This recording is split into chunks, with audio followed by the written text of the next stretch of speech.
একজন পাপীকে আল্লাহ সারা জীবনের গুনাহ মাফ করে দিয়েছেন শুধু ঘুমের ঘরে একবার আল্লাহ নামটা ডাকার কারণে। আরেকটু জোরে সুবহানাল্লাহ। হাসরের ময়দানে একজন বান্দাকে আল্লাহ জান্নাত দান করবেন শুধু সে ঘুমের ভিতরে আল্লাহ বলে ডেকেছিল।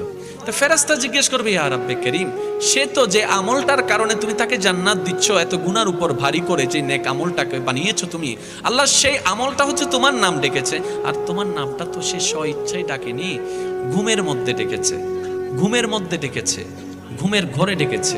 রব বলে, যেভাবেই ডাকো নাম তো আমারটাই ডেকেছে, যেভাবে ডাকুক নাম তো আমারটাই ডেকেছে, নাম তো আমারটাই ডেকেছে, আর আমি তার ওই নামটা টাকাকে কবুল করেছি।